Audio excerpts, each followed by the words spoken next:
es un tema que quizás para los que somos hijos, creo que somos todos los que estamos acá, el hecho de recordar el hogar es algo que nos trae recuerdos, capaz algunos recuerdos muy buenos, capaz algunos otros recuerdos no tan lindos.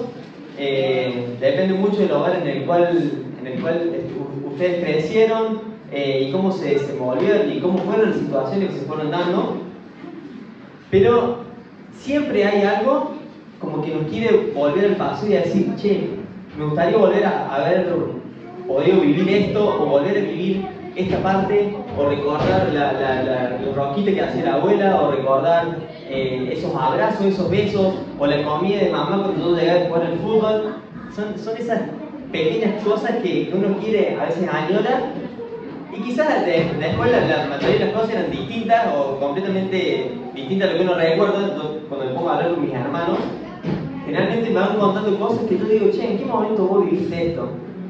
Y ellos me dicen, no, ¿te acordás cuando pasó tal cosa? Y yo digo, no, es como que cada uno tiene distintas maneras de ver las cosas, y también recuerda o quiere volver a cosas distintas, por más que hayan vivido en la misma familia.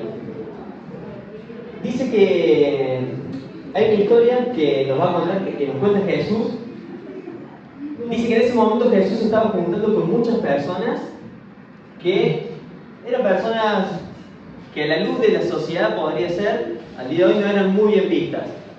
Llámese algún que otro ladrón, algún que otro político, que creo que los todavía no están bien vistos, algún que otro estafador. Y dice que Jesús se juntaba con ese tipo de personas, pero también con otras.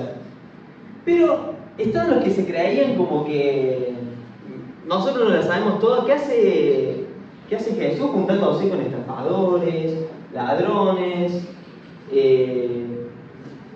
con políticos? Es como que uno lo pensaba y en cierta forma uno pensaría, dime con quién andas y te diré quién eres. Y cuando Jesús empieza a hablar, Jesús lo que tenía de hermoso era que no hablaba así, se paraba al frente y te decía, esto es de tal manera porque esto.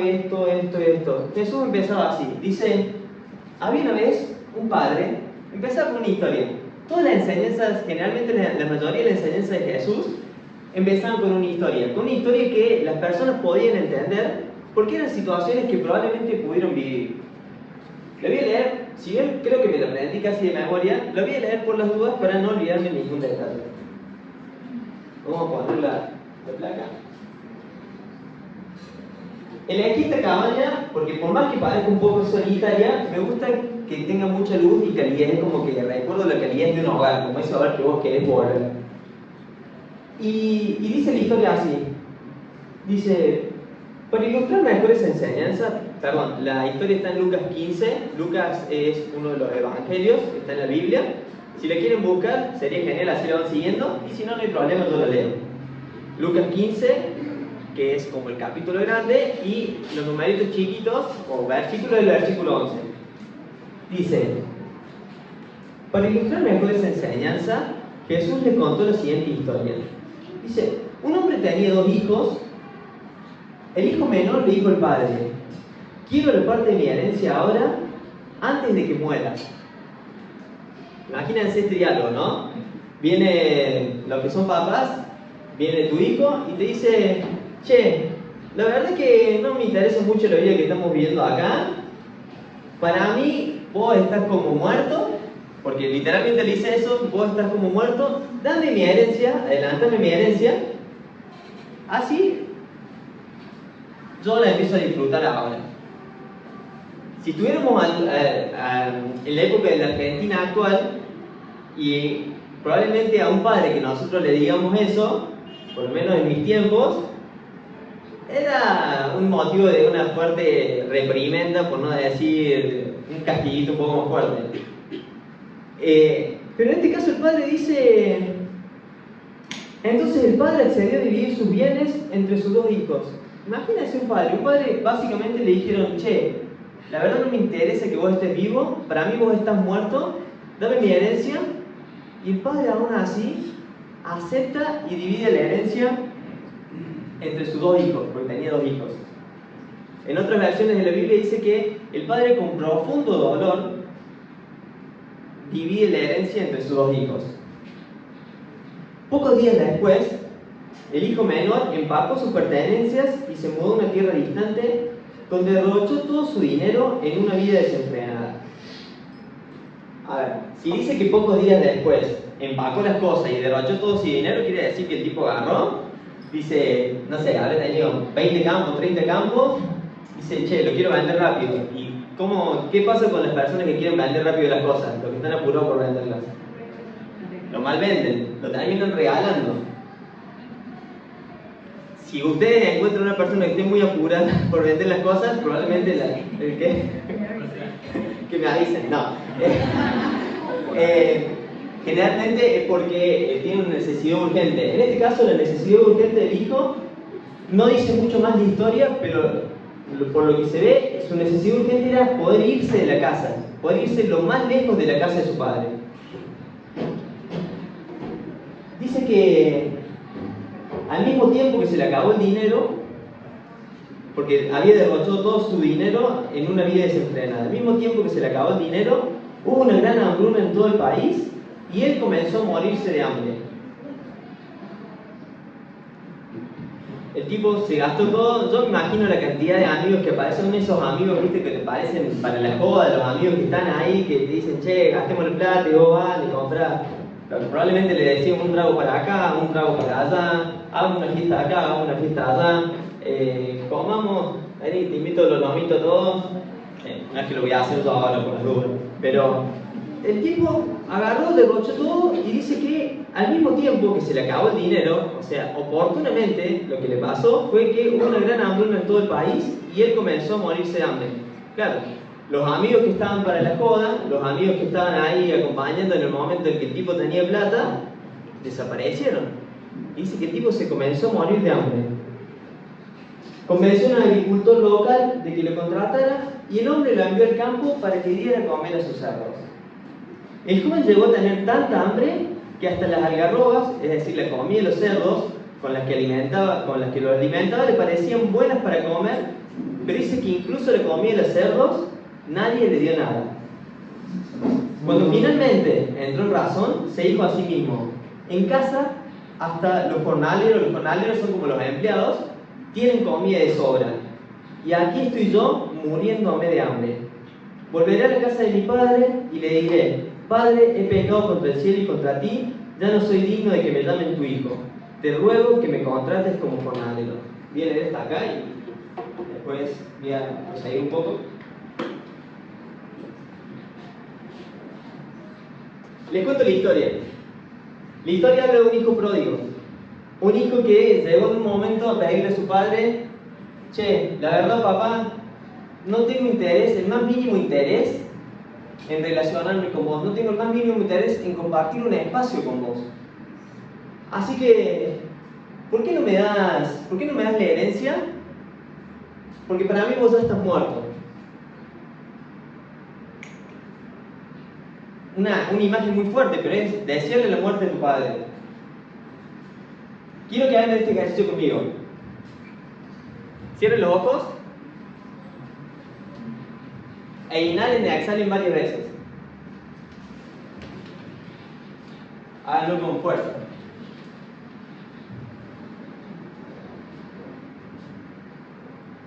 Bueno, eso que están haciendo al día de hoy es la herencia que Dios nos da. Una de las tantas herencias que Dios nos da. El poder respirar, el poder estar acá, el poder estar vivos, es una de las herencias que Dios nos regala. Eso se conoce como gracia. La gracia de poder estar vivos, y es una gracia que se le regala a todas las personas. Todos tenemos esa parte de la herencia de Dios, y esa es la parte de la herencia que actualmente estamos gastando. Lo único tema que quizás el hijo pródigo sí tenía, que nosotros no tenemos, es la posibilidad de saber cuánto nos queda de esa herencia.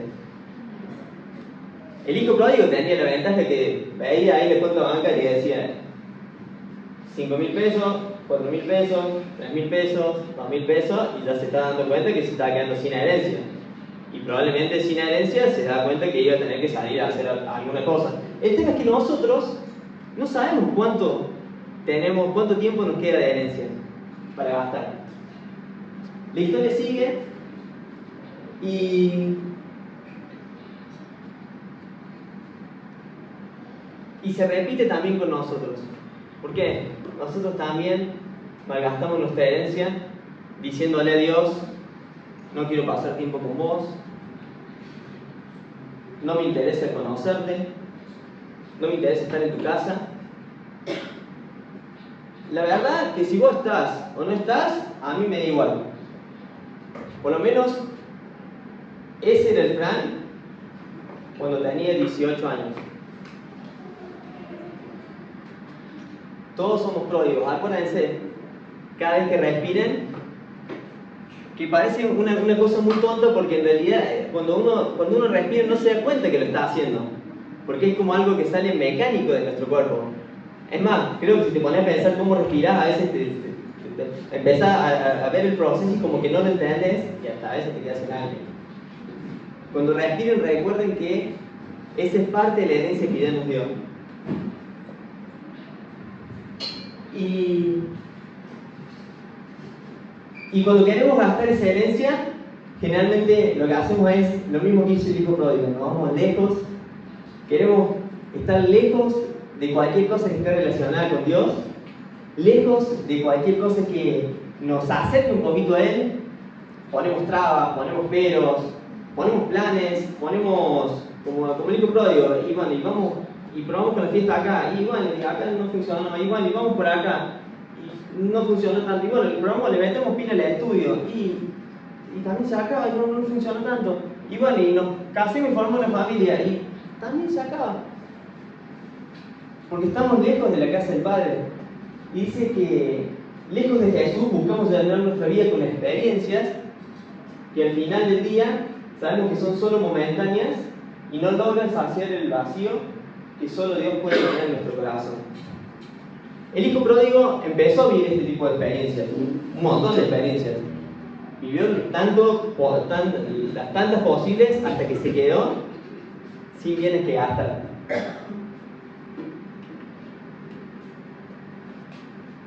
Pero hay una parte muy importante en la historia, que se la voy a leer de vuelta, que dice: el tipo estaba en este momento, imagínense, estaba muriéndose de hambre, los amigos de la escuela se habían tomado el palo, dice: tengo que buscar laburo. Y cuando uno busca laburo desesperado porque no tiene para comer, ¿qué hace? Agarra cualquier cosa. Por eso le doy un consejo rápido, un paréntesis acá. El mejor momento para buscar trabajo es cuando uno tiene trabajo. Pero cuando uno no tiene trabajo y necesita alimentarse, porque hay una desesperación en alimentarse, y bueno, y empecemos a buscar cualquier cosa. Y el cualquier cosa es lo que nos quede bien, lo que nos ayude a alimentarnos, lo que nos ayude a juntar un poco de plata para poder comer. Y es lo mismo que nos pasa a nosotros cuando no tenemos un lugar al que ir, un propósito al cual seguir. ¿Qué empezamos? Empezamos a buscar cualquier cosa, empezamos a buscar experiencias que nos llenen, y decimos, y bueno, y probamos con la fiesta de acá, y probamos con casarnos, y probamos con ser un empresario exitoso, y probamos con formar una familia numerosa. No sé cuáles son las experiencias que estamos buscando crear, y no quiere decir que sean malas experiencias. Es más, capaz que el trabajo de cuidar cerdos, para mí era horrible, o sea, un olor de chancho y encima que no te pagaban mucho, pero capaz que para él en ese momento le sirvió un poquito, porque después vimos que la historia ya no le sirvió tanto y entró en razón, pero en ese momento le sirvió para llenar su hambre momentáneo. Y es muchas veces lo que nos pasa con las experiencias que nosotros queremos hacer o queremos buscar, es llenarnos un ratito, pero claramente volvemos a tener hambre. Sé que es un poco a veces figurativo esto, porque no puedo como dar ejemplos muy directos, Pero creo que cada uno, cuando uno habla de experiencia y cómo va buscando llenarse de esos vacíos, entiende a qué se refiere, a qué me refiero. Dice que cuando finalmente entró en razón, se dijo a sí mismo: en casa hasta los empleados tienen comida de sobra y aquí estoy yo muriéndome de hambre. Claro, el tipo, fíjense, el tipo no pensó en buscar a su... Dice, no, en casa está mi papá, que me ama mucho, que me quiere un montón, que me trataba re bien, sino que dice, che, me estoy muriendo de hambre, en casa hay pan.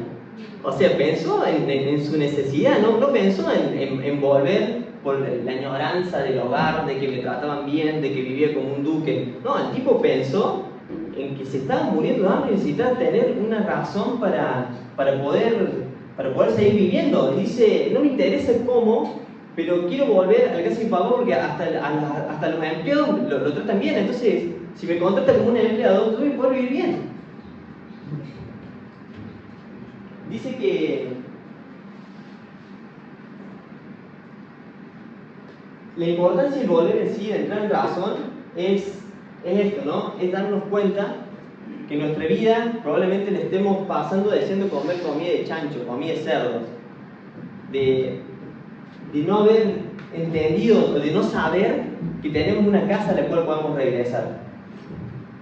Y eso es lo bueno que tiene el hijo pródigo, porque la ventaja que tiene el hijo pródigo, de la que no tuvimos nosotros, es que él tuvo esa posibilidad de pensar en esa casa a la cual podía volver, de entrar en razón y que no se le pasara el tiempo, porque si él se quedaba con los cerdos, lo más probable con la hambruna que hubo en ese lugar, él hubiera terminado muriendo de hambre.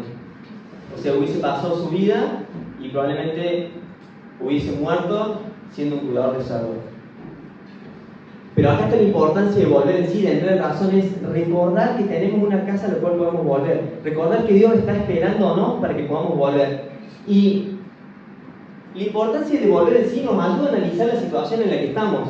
No sé si te ha pasado, y creo que con la pandemia ayudó mucho, fue a poder analizar, ayudó y también empeoró algunas cosas, pero como que nos ayudó a analizar en el propósito que tenemos en nuestra vida, como que nos hizo pensar que quizás la vida no era tan larga como pensamos, porque muchos han perdido familiares en la pandemia. Muchos que estaban en la facultad probablemente la dejaron porque se dieron cuenta que quizás en ese momento no era lo más importante. Pero eso es lo que nos permite entrar en razón, es esto, es recordar y poder analizar la situación. Entonces el tipo que hizo, analizó la situación, dijo, che, ¿qué hago acá muriéndome de hambre cuando en la casa de mi papá tengo hasta los empleados comen mejor que de lo que estoy comiendo yo? Entonces analizó la situación. Es una de las claves que tenemos que tener nosotros para entrar en razón y decir, ¿por qué estoy viviendo? ¿Qué es lo que me lleva a levantarme el día a día?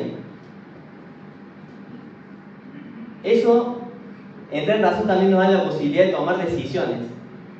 Porque dice que el hijo pródigo lo que hizo fue, decidió. Dice, che, si hasta los empleados le están pasando mejor que yo acá, y la decisión que tengo que tomar es volver a casa.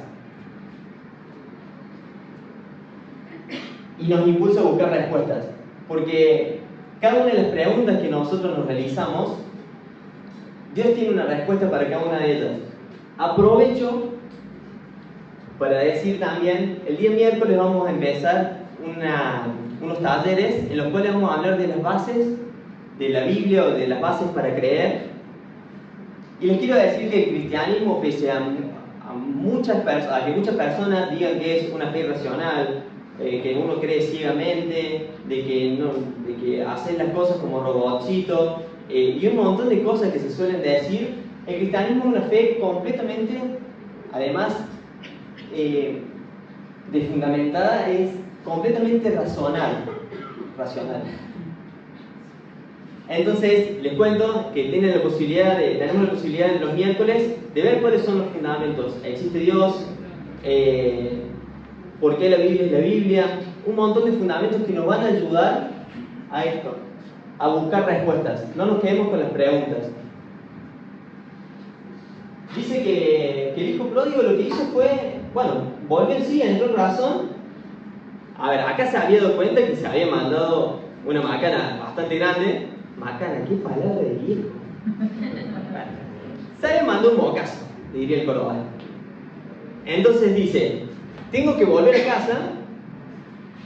Yo me imagino el camino de regreso del hijo pródigo como caminando. No creo que haya habido carretera en ese momento, pero bueno, me pareció linda la imagen. Yo he visto las imágenes porque sean lindas, no porque sean de lejos.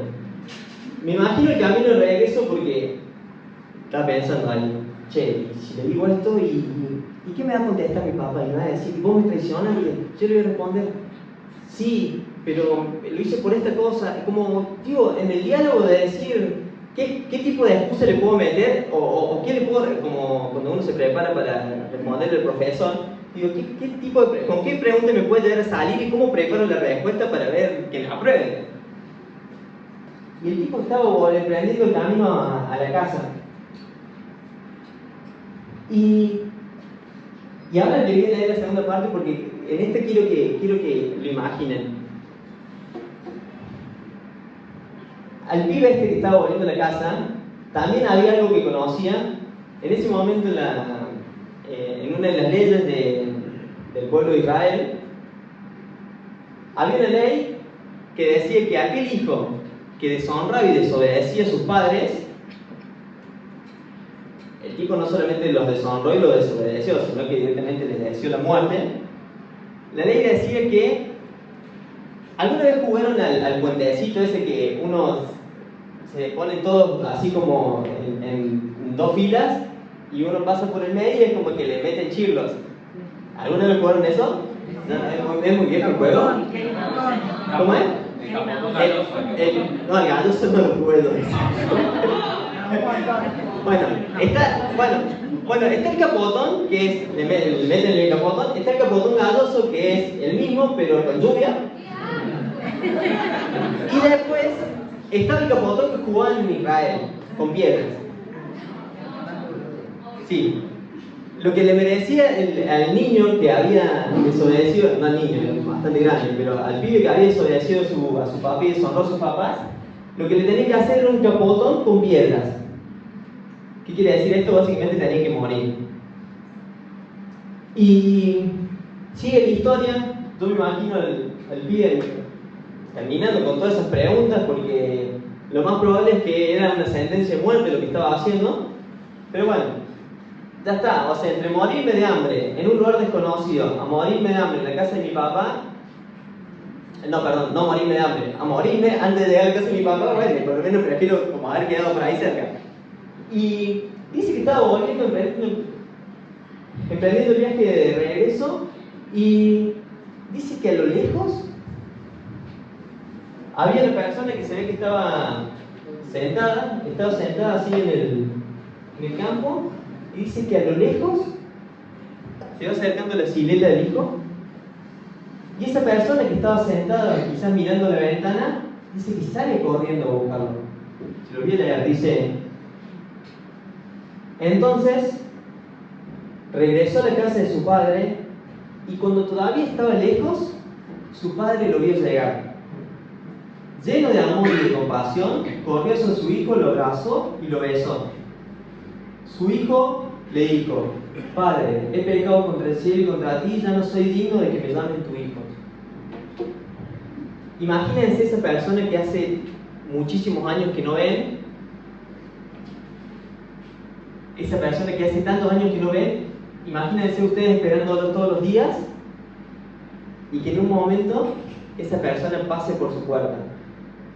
Lo primero que se me ocurriría hacer a mí, por ejemplo, a una persona que depende mucho de mi hermana, que está viviendo allá en España, y es de verla y de correr a abrazarla. Pero acá había algo mucho más amor aún, porque no solamente era un papá que estaba, porque el padre esperaba activamente, no estaba esperando como de onda, sino que si lo vio llegar a lo lejos, lo más probable es que ese papá lo que estaba haciendo era todos los días se sentaba en la ventana a esperar que su hijo volviera. Todos los días se sentaba en la ventana a esperar que su hijo volviera. El hijo le había deseado la muerte, el hijo le había pedido sus bienes, el hijo se había ido lejos de él, pero su papá aún así esperaba todos los días en la ventana a que pudiera volver. Y dice la historia que el papá apenas lo ve a lo lejos. Yo no lo veo, Andrés, pero veo una silueta. Calculo que veo una silueta, si ves como yo. Dice que salió corriendo a buscarlo, lleno de amor y de compasión. Fíjense dos detalles. Primero, ¿se acuerdan lo que le dije que al chico le correspondía el capotón? Bueno, eso es lo que le correspondía al entrar a la ciudad. Pero el padre sale corriendo porque sabía que lo más probable que le pasara a su hijo es que en ese momento muriera apedreado. Entonces dice que sale corriendo. Y el salir corriendo en ese tiempo no era como salir corriendo ahora, no era que el padre tenía puestas las Nike Air, no sé si me pagan por publicidad, pero bueno, tenía puesto el uniforme Adidas, para que no quedemos con que Nike es mejor, y que salió corriendo a buscarlo. No, las personas de esa época usaban, ¿cómo se llama? Unas tipo rodas, túnicas, toda que raro. Usaban túnicas. Y para correr con las túnicas, se las tenían que levantar y salir y al salir corriendo seguramente se levantó la túnica y probablemente hasta se le vio el calzoncillo. Que era un motivo como medio de deshonra por esos momentos, como mostrar tu ropa interior. Entonces sale corriendo lleno de amor y compasión y dice que lo abrazó al hijo, que lo abrazó. Fíjense el detalle, el hijo venía de cuidar cerdos, venía de caminar no sé cuántos kilómetros, probablemente no se bañó hace un par de días. No me imagino el olor que tenía. Imagínense cuando volvemos, el olor a chancho, literalmente tenía olor a chancho. Pero dice que aún así el padre corrió, lo abrazó y lo besó. Probablemente si hubiese sido mi mamá me hubiese dicho, te bañas, te lavas y bueno, después vengo y te abrazo. Pero acá el padre dice que corrió con todas sus fuerzas, levantándose la túnica, lo abrazó y lo besó. Y dice que el hijo, claro, ya se había planificado todo el diálogo que iba a decir, porque había vuelto en razón y dice, Padre, he pecado contra el cielo y contra ti, ya no merezco ser llamado tu hijo. Que en realidad era básicamente lo que él había dicho. Para mí vos estás muerto, es como que no existiera, es como, ya no merezco ser llamado tu hijo. Dice, como, haceme como uno de tus empleados. Cuenta la historia que el padre rápido, o sea, no demoró mucho, dice que sin embargo dice, su padre dijo a los sirvientes, rápido, traigan la mejor túnica que haya en la casa y vístanlo. Consigan un anillo para su dedo y sandalias para sus pies. Maten el ternero que hemos engordado, que tenemos que celebrar con un banquete, porque este hijo mío estaba muerto y ahora ha vuelto a la vida. Estaba perdido y ahora ha sido encontrado. Entonces comenzó la fiesta. Me encanta, lo hice y creo que ¿se entiende el resaltado? Es por las dudas para que sepan que me interesaba esa parte de la frase. Pero es acá, es su padre lo vio llegar lleno de amor y compasión, pero tan resaltado que también leer. Corrió hacia su hijo, lo abrazó y lo besó. Dice, rápido traigan la mejor túnica que haya en la casa y vístanlo. Porque este hijo mío estaba muerto y ahora ha vuelto a la vida. Estaba perdido y ahora ha sido encontrado. Entonces comenzó la fiesta.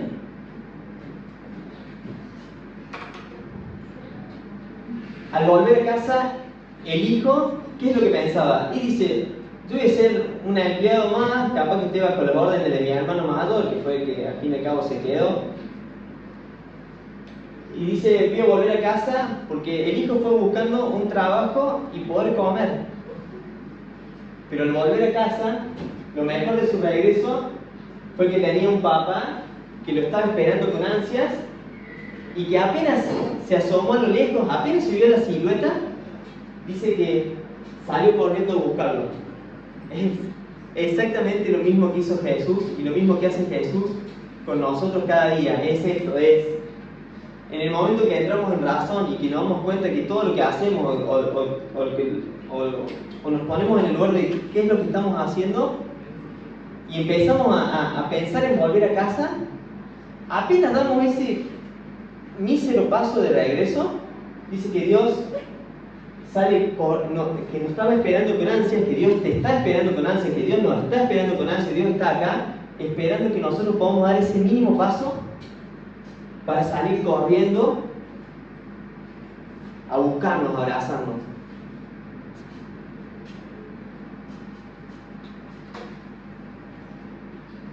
Lo mejor de volver a casa no es tener un pan el cual comer, no es tener quizás el sueldo de un empleado, en este caso. Lo mejor de volver a casa para el hijo pródigo fue tener un papá que lo reciba con amor, que lo recibió tal y como está. No le dijo anda a bañarte, no le dijo che, te recibo, pero primero te bañas. Le dijo tal y como está. Fue corriendo a abrazarlo y besarlo tal y como estaba. No importa si tenemos olor a chancho, no importa si tenemos sucia la cara, no importa si nos huelen las axilas, no importa lo que hayamos hecho. Lo más grave que vos pienses que hayas hecho, no importa. No importa, para Dios no importa, porque Él está esperándote con ansias, te está mirando a través de la ventana esperando que vos asomes tu cabeza para salir corriendo a buscarte. Así como estás. No es que tenés, no, pero ahora tenés que dejar de hacer tal cosa y después, bueno, después volví a la casa de tu papá, después volví a Dios y bueno, y está bien. No, así como estás, despeinada, no es que estés despeinada, no es que mire a alguien en particular por su despeinado, con olor a chivo, o chivando como estoy yo ahora, no importa, vos acercate que Dios sale corriendo a buscarte.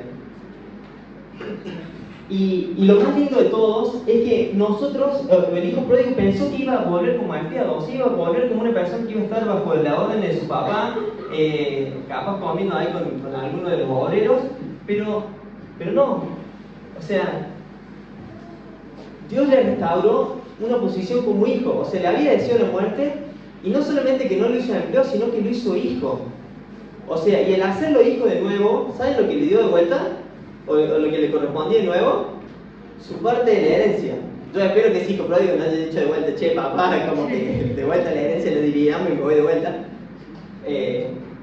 Pero no solamente que lo recibió tal y como estaba, sino que le dio una mejor posición de la que estaba. Ya dejó de ser un hijo pródigo o un hijo perdido, ya dejó de ser el futuro empleado de su papá y pasó a ser hijo, volvió a ser hijo.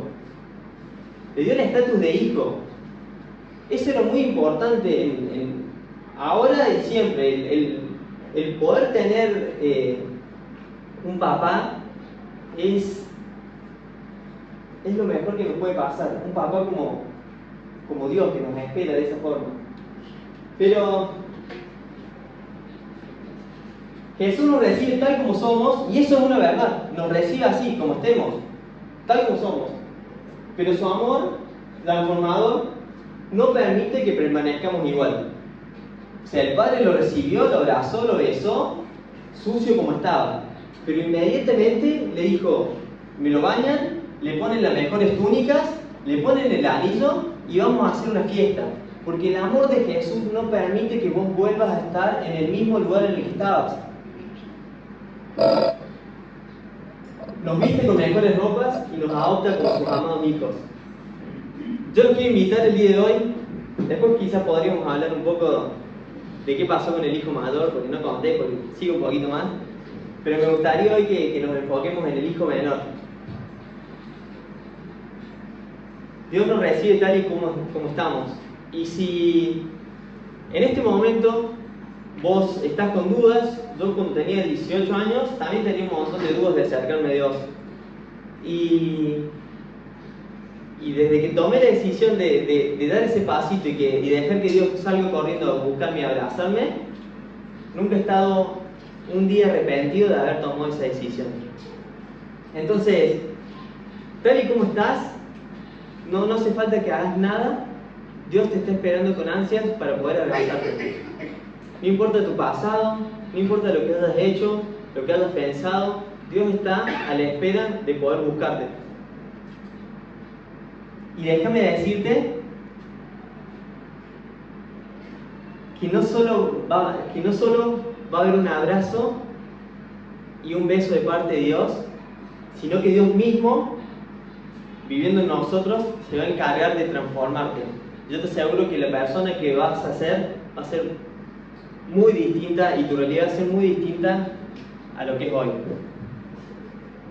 El amor de Dios no va a permitir que seamos iguales, que sigamos siendo iguales. No podemos volver a la casa de nuestro papá, que nos abrace, nos vista con ropa nueva y volver a lo mismo. Porque Dios no lo va a dejar. El amor de Dios no lo deja. Vamos a tener a alguien que nos está diciendo, está picando el César. Pero porque es el amor transformador de Dios así. Entonces, te animo que si nunca habías tomado la decisión de decir, de entrar en razón y decir cuánto es lo que me hace falta volver a Dios, cuánto es lo que hace falta conectarme con Dios, que tengas en este momento la posibilidad de cerrar tus ojos y de decir, como dijo el hijo pródigo, dice, Padre, he pecado contra el cielo y contra ti, y probablemente si por mí fuera, ya no soy digno de que me llames tu hijo.